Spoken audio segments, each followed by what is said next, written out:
नमस्कार विद्यार्थी मित्रांनो, माझं नाव सुहास भिसे. स्वागत आहे तुमचं सर्वांचं परत करंट अफेअर्स मराठी या आपल्या मायबोली भाषेतील एज्युकेशनल यूट्यूब चॅनलमध्ये. विद्यार्थी मित्रांनो, आज आहे 5 जानेवारी 2026. आजच्या दिवसाचे जेवढेही चालू घडामोडीचे महत्त्वाचे टॉप प्रश्न बनत असतील ते सर्व प्रश्न आपण या व्हिडिओच्या माध्यमातून पाहणार आहोत. तरी सर्वप्रथम आपण जर नवीन असताल, पहिल्यांदा या चॅनलवरील व्हिडिओ पाहत असताल तर चॅनलला या ठिकाणी अवश्य सबस्क्राईब सुद्धा करून घेऊ शकता. ठीक आहे, चला तर मग आपण आजच्या व्हिडिओला सुरुवात करूया. त्या अगोदर कालच्या व्हिडिओमध्ये जो काही शेवटचा प्रश्न विचारला होता त्या प्रश्नाचं उत्तर जाणून घेऊया. काय होता प्रश्न? परम रुद्र नावाचा सुपर कॉम्प्युटर पहिल्यांदाच कोणत्या राज्यामध्ये लॉन्च करण्यात आलेला आहे? तर बऱ्याच विद्यार्थी मित्रांनी अगदी योग्य उत्तर टाईप करून सांगितलं आहे. पर्याय क्रमांक सी बिहार हे या प्रश्नाचं योग्य उत्तर असणार आहे. लक्षात घ्या, 2 पॉईंट लिहून घ्या. परमरुद्र असं या प्रकारचा या ठिकाणी नावाचा सुपर कॉम्प्युटर पहिल्यांदाच बिहारमधील IIT पटना या ठिकाणी लॉन्च करण्यात आला. ज्याचा मागचा उद्देश काय? आर्टिफिशियल इंटेलिजन्स म्हणजेच AI, data science, quantum computing आणि मटेरियल डिझाईन यासारख्या क्षेत्रांतील संशोधनाला गती देणे, बूस्ट देणे या उद्देशाने या ठिकाणी हा लॉन्च करण्यात आला आहे. काय? तर सुपर कॉम्प्युटर. नाव काय आहे? परमरुद्र. कोणत्या राज्यामध्ये लॉन्च करण्यात आला? बिहारमध्ये. आणि कोणत्या IIT मध्ये लॉन्च करण्यात आला? तर IIT पटना. क्लिअर? आता पाहूया विद्यार्थी मित्रांनो, प्रश्न क्रमांक पहिला. टोटल संपूर्ण व्हिडिओमध्ये 12 प्रश्न असतील. सुरुवातीपासून शेवटपर्यंत व्हिडिओ प्रामाणिकपणे पाहण्याचा प्रयत्न करा. एक एक प्रश्न महत्त्वाचा आहे. तुम्ही कोणत्याही परीक्षेची तयारी करा. प्रश्न क्रमांक पहिला काय आहे? दिल्ली पोलिसांनी गेल्या संपूर्ण वर्षभरामध्ये नैऋत्य जिल्ह्यामध्ये कोणत्या ऑपरेशन अंतर्गत 1303 बेपत्ता व्यक्तींचा शोध घेतलेला आहे? प्रश्न क्रमांक पहिल्याचं योग्य उत्तर आहे पर्याय क्रमांक डी, ऑपरेशन मिलाप असं या ऑपरेशनचं नाव आहे. काय नाव आहे? ऑपरेशन मिलाप असं या ऑपरेशनचं नाव आहे. पहिलाच प्रश्न आहे एखाद्या ऑपरेशन बद्दल. तर लगेच काय करूया, झालेले जे काही वेगवेगळे ऑपरेशन्स असतात त्या ऑपरेशनची नावे काय आहेत, कोठे झाली आणि त्या ऑपरेशनचे उद्देश काय याच्यावरती चर्चा करूया. लिहून घ्या. ऑपरेशन ब्लॅक फॉरेस्ट कोठे झालं? तर छत्तीसगड तेलंगणा सीमेवरती. कशासाठी? नक्षल विरोधाच्या विरोधामध्ये. त्याच्यानंतर ऑपरेशन गुद्दर झालं. कोठे झालं? जम्मू काश्मीरमध्ये. गुद्दर नावाचे एक जंगल आहे, त्या जंगलामध्ये दहशतवादाच्या विरोधामध्ये झालं. त्याच्यानंतर ऑपरेशन मिशन मौसम जम्मू काश्मीरच्या अंतर्गत रडार बसवण्यात आलं अधिक अचूक हवामान अंदाज मिळवण्यासाठी. ऑपरेशन राहत हे भारतीय सैन्याने केलं. कोठे? पंजाब, हिमाचल प्रदेश आणि जम्मू काश्मीरमध्ये पुरामध्ये अडकलेल्या लोकांना वाचविण्यासाठी. ऑपरेशन हायची 6 हे CBI द्वारे करण्यात आलं. कशासाठी? आंतरराष्ट्रीय सायबर गुन्ह्यांच्या विरोधामध्ये. ऑपरेशन फायर ट्रेल हे करण्यात आलं भारतामध्ये चीनी फटाक्यांची बेकायदेशीर तस्करी रोखण्यासाठी. आणि ऑपरेशन मिलाप या अंतर्गत 1303 या ठिकाणी बेपत्ता व्यक्तींचा शोध घेण्यासाठी दिल्लीमध्ये हे ऑपरेशन राबवण्यात आलेलं आहे. ठीक आहे, पुढचा प्रश्न, प्रश्न क्रमांक दुसरा, महत्त्वाचा प्रश्न आहे, 100% विचारला जाणार. वायुदल लष्कर उपप्रमुख म्हणून कोणाची नुकतीच नियुक्ती करण्यात आलेली आहे? 2 नंबरच्या प्रश्नाचं योग्य उत्तर आहे पर्याय क्रमांक C, air marshal Nagesh Kapoor असं त्यांचं नाव आहे. काय नाव आहे? नागेश कपूर असं त्यांचं नाव आहे. वायुदलामध्ये उपप्रमुख म्हणून त्यांची नियुक्ती करण्यात आलेली आहे. ठीक आहे, आता भारतामध्ये जे काही प्रमुख 3 दल आहेत त्या तिन्ही दलाचे प्रमुख कोण, उपप्रमुख कोण याच्यावरती आपण एकदा चर्चा करूया. लिहून घ्या, ही स्लाइड अत्यंत महत्त्वाची आहे. सगळ्यात पहिलं या ठिकाणी महत्त्वाचं पद आहे तिन्ही दलासाठी CDS. तर CDSचे या ठिकाणी प्रमुख कोण आहेत? अनिल चौहान. आता सुरुवातीला आपण पाहूया भूदल. भूदल लष्कराचे प्रमुख आहेत उपेंद्र द्विवेदी. लष्कराचे उपप्रमुख आहेत पुष्पेंद्र सिंग. त्यानंतर नौदलाचे प्रमुख आहेत दिनेश कुमार त्रिपाठी आणि नौदलाचे उपप्रमुख आहेत संजय वात्स्यन. त्यानंतर वायुदलाचे प्रमुख आहेत अमरप्रीत सिंग आणि वायुदलाचे उपप्रमुख आहेत नागेश कपूर. या गोष्टी खूप महत्त्वाच्या आहेत, एक्झाममध्ये वारंवार विचारल्या जात असतात. ठीक आहे, या ठिकाणी या सगळ्या गोष्टी, या जेवढ्याही महत्त्वाच्या नियुक्त्या असतात याच्यावरती सेपरेट टॉपिक आपण इयरबुकमध्ये दिलेला आहे. आपली इयरबुक खरेदी करायची असेल तर तुमच्या मोबाईलमध्ये तुम्ही फोनपे, गुगल पे ओपन करा, हा QR कोड स्कॅन करा, 99 रुपयाचं तुम्हाला पेमेंट करायचं आहे आणि त्याचा स्क्रीनशॉट 9673058600 या व्हॉट्सअप नंबरला मला स्क्रीनशॉट पाठवा. 15 ते 20 मिनिटाचा वेळ द्या. तुम्हाला या ठिकाणी 12 महिन्याची वर्षभराची PDF दिली जाईल, ज्याची तुम्ही बॅक टू बॅक झेरॉक्स काढून घेऊ शकता. ठीक आहे, पुढचा प्रश्न, प्रश्न क्रमांक तिसरा, राष्ट्रीय तपास यंत्रणा ज्याला आपण बोलतो NIA, तर NIA चे नवीन महासंचालक म्हणून कोणाची नियुक्ती करण्यात आलेली आहे? 3 नंबरच्या प्रश्नाचं योग्य उत्तर आहे पर्याय क्रमांक बी, राकेश अग्रवाल असं त्यांचं नाव आहे. काय नाव आहे? राकेश अग्रवाल असं त्यांचं नाव आहे. NIA चे नवीन डायरेक्टर जनरल बनलेले आहेत. NIA फुल फॉर्म काय? नॅशनल इन्व्हेस्टिगेशन एजन्सी, मराठीमध्ये म्हणता येईल राष्ट्रीय तपास संस्था, स्थापना झाली 31 डिसेंबर 2008ला आणि मुख्यालय आहे नवी दिल्ली या ठिकाणी. तर NIA म्हणजेच नॅशनल इन्व्हेस्टिगेशन एजन्सी, राष्ट्रीय तपास संस्थेचे नवीन महासंचालक कोण बनलेत? राकेश अग्रवाल असं त्यांचं नाव आहे. सलग दोन्हीही प्रश्न आपण नियुक्तीबद्दल पाहिलेले आहेत. तर लगेच नवनवीन नियुक्त्यांवरती चर्चा करूया. लिहून घ्या. BCCIचे नवीन अध्यक्ष बनलेत मिथुन मनहास. राष्ट्रीय कॅडेट कॉर्प्स ज्याला आपण बोलतो NCC चे नवीन महासंचालक बनलेत वीरेंद्र वत्स. आंतरराष्ट्रीय पॅरा ऑलिम्पिक समितीचे अध्यक्ष बनलेत अँड्रू पार्सन्स. भारतीय क्रिकेट संघटनेचे अध्यक्ष बनलेत शांता रंगास्वामी. 8वे वेतन आयोगाचे अध्यक्ष बनलेत रंजना प्रकाश देसाई. BWF ॲथलेटिक्स कमिशनच्या अध्यक्षपदी PV सिंधू. महाराष्ट्र लोकसेवेच्या आयोगाच्या अध्यक्षपदी विवेक भीमनवार. MPSCचे नवीन सचिव महेंद्र हरपाळकर आणि राष्ट्रीय तपास यंत्रणेचे महासंचालक बनलेत राकेश अग्रवाल. पुढचा प्रश्न क्रमांक 4. 2026 मध्ये जल्लीकट्टू महोत्सव कोणत्या राज्यामध्ये सुरू झालेला आहे?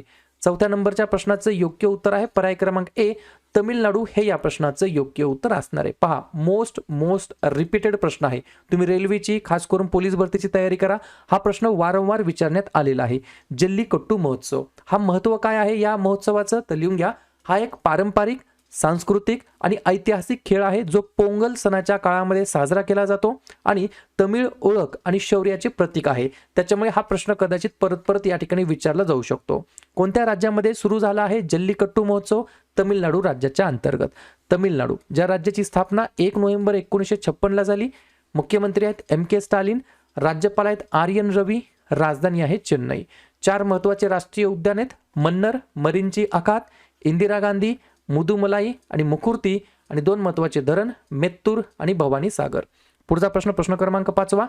राष्ट्रीय व्याघ्र संवर्धन प्राधिकरणाने जारी केलेल्या ताज्या आकडेवारीनुसार 2025 मध्ये भारतामध्ये किती वाघांचा मृत्यू झालेला आहे? 5व्या नंबरच्या प्रश्नाचं योग्य उत्तर आहे पर्याय क्रमांक D अप्रॉक्सिमेटली 166 बरोबर 166 टायगर्स वाघांचा या ठिकाणी काय झालेला आहे? मृत्यू झालेला आहे. 2-3 पॉईंट लिहून घ्या. 2025 मध्ये भारतामध्ये एकूण 166 वाघांचा मृत्यू झाला, जी 2024 मधील 126 वाघांच्या मृत्यूच्या तुलनेमध्ये 40ने या ठिकाणी जास्त आहे. यापैकी 31 बछड्यांचा याच्यामध्ये समावेश आहे आणि मध्य प्रदेशामध्ये सर्वाधिक म्हणजेच 55 मृत्यू या ठिकाणी नोंदवण्यात आलेले आहेत. याच्या मागची कारणे काय आहेत?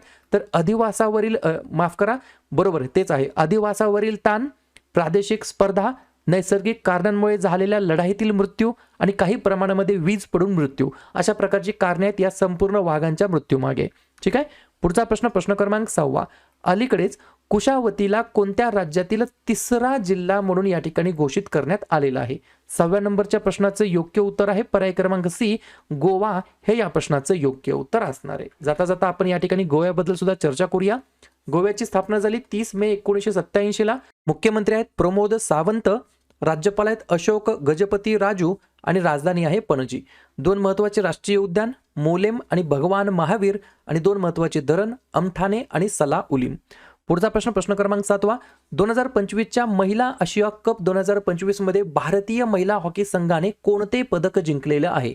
7व्या नंबरच्या प्रश्नाचं योग्य उत्तर आहे पर्याय क्रमांक B रौप्य पदक म्हणजेच सिल्वर मेडल या ठिकाणी जिंकलेलं आहे इंडियन वुमन्स हॉकी टीमने. मग मला कमेंट करून सांगा याच या ठिकाणी महिला आशिया कप 2025 मध्ये गोल्ड मेडल सुवर्ण पदक कोणत्या देशाने जिंकलेलं आहे?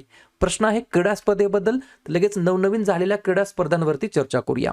लिहून घ्या. सय्यद मुश्ताक अली ट्रॉफी 2025 झारखंडने जिंकली. 7व्या टेनिस प्रीमियर लीगचं विजेतेपद GS दिल्ली एसएसने जिंकलं. 2025चा FIFA intercontinental cup Paris Saint Germain यांनी जिंकला. 12वे अंडर-19 एशिया कप 2025चं विजेतेपद पाकिस्तानने जिंकलं. फिफा अरब कप 2025चं विजेतेपद मोरोक्कोने जिंकलं. 2025चा फिफा पुरुष खेळाडू जो काही या ठिकाणी पुरस्कार आहे तो उस्माने डेम्बलेला मिळाला. याच ठिकाणी महिला खेळाडू पुरस्कार मिळाला 2025चा फिफा महिला खेळाडू पुरस्कार आयताना बोनमॅटीना. पहिली सॅफ महिला क्लब अजिंक्यपद स्पर्धा 2025चं विजेतेपद ईस्ट बंगाल FCने जिंकलं. फाईड वर्ल्ड रॅपिड चॅम्पियनशिप 2025चं विजेतेपद मॅग्नस कार्लसनने जिंकलं. तर महिला आशिया कप 2025 मध्ये विजेता या ठिकाणी ठरला आहे कोणता देश? मला कमेंट करून सांगायचं आहे ज्याच्यामध्ये भारताने रौप्य पदक जिंकलेलं आहे. पुढचा प्रश्न प्रश्न क्रमांक 8. दरवर्षी राष्ट्रीय पक्षी दिवस नॅशनल बर्ड डे केव्हा साजरा करण्यात येत असतो? 8व्या नंबरच्या प्रश्नाचं योग्य उत्तर आहे पर्याय क्रमांक ए, 5 जानेवारीला दरवर्षी आपण या ठिकाणी राष्ट्रीय पक्षी दिवस म्हणून साजरा करतो. याच्या मागचा उद्देश तर पक्ष्यांबद्दल प्रेम आणि जागरूकता वाढवणे, पक्षी व्यापार आणि त्यांच्या नैसर्गिक अधिवासाच्या नुकसानीबद्दल माहिती देणे.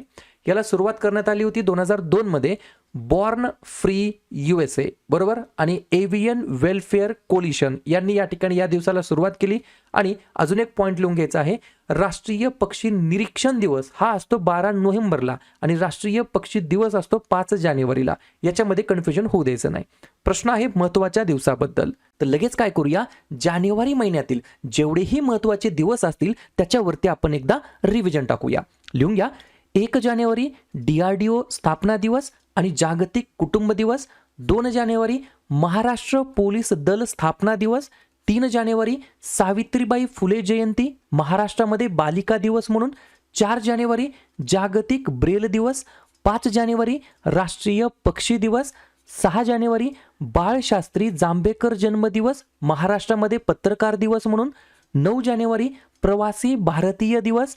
10 जानेवारी जागतिक हिंदी दिवस. 11 जानेवारी राष्ट्रीय मानवी तस्करी जागृती दिवस आणि लाल बहादूर शास्त्री यांची पुण्यतिथी. 11 ते 17 जानेवारी याच्या दरम्यान रस्ता सुरक्षा सप्ताह. 12 जानेवारी राष्ट्रीय युवा दिवस, स्वामी विवेकानंद यांची जयंती असते आणि आपल्या जिजाऊ माँसाहेबांचा देखील जन्मदिवस असतो. 15 जानेवारी भारतीय सैन्य दिवस. 16 जानेवारी छत्रपती संभाजी महाराज यांचा राज्याभिषेक दिवस. 23 जानेवारी नेताजी सुभाषचंद्र बोस यांची जयंती. 24 जानेवारी राष्ट्रीय बालिका दिवस. 25 जानेवारी राष्ट्रीय मतदार दिवस आणि राष्ट्रीय पर्यटन दिवस. 26 जानेवारी प्रजासत्ताक दिवस 2026 मध्ये आपण 77वा साजरा करीत आहोत आणि आंतरराष्ट्रीय सीमा शुल्क दिवस. आणि शेवटचा 28 जानेवारी लाला लजपत राय यांची जयंती. ठीक आहे. बघा पुढचा प्रश्न प्रश्न क्रमांक 9. डिसेंबर 2025 मध्ये 6100 किलो वजनाचा अमेरिकन उपग्रह ब्लू बर्ड ब्लॉक 2 प्रक्षेपित करण्यासाठी इस्रोने कोणत्या रॉकेटचा वापर केला होता? 9व्या प्रश्नाचं योग्य उत्तर आहे पर्याय क्रमांक डी, LVM-3M6. कोणता? LVM-3M6 या रॉकेटचा या ठिकाणी वापर करण्यात आला होता इस्रोने. मी बऱ्याच वेळेला सांगतो इस्रोबद्दल बिलकुल इसरून जायचं नाही. मग मला कमेंट करून सांगा इस्रोचा फुल फॉर्म काय, इस्रोची स्थापना केव्हा झाली आणि इस्रोचे वर्तमानमधील अध्यक्ष कोण आहेत? पुढचा प्रश्न प्रश्न क्रमांक 10.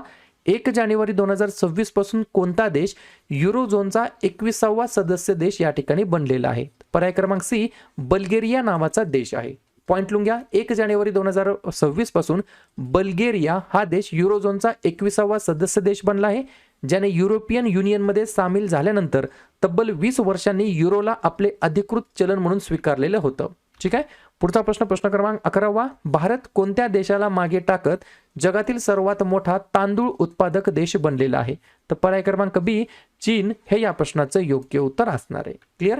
शेवटचा प्रश्न प्रश्न क्रमांक 12. पुरुषांच्या आंतरराष्ट्रीय T20 सामन्यामध्ये 8 विकेट घेणारा पहिला गोलंदाज कोण ठरला आहे?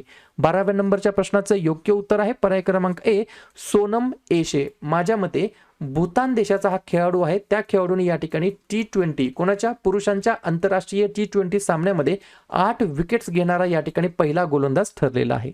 ठीक आहे. तर अशा प्रकारे विद्यार्थी मित्रांनो हे होतात 12 प्रश्न. उपक्रम कंटेंट हा जो काय प्रयत्न आपण सुरू केलाय मराठी भाषेमध्ये कसा वाटतो अवश्य कमेंट करत चला. आणि तुमच्यासाठीचा आजचा खास प्रश्न, कोणत्या देशाने अलीकडेच COP17 परिषदेचा अधिकृत लोगो लॉन्च केलेला आहे?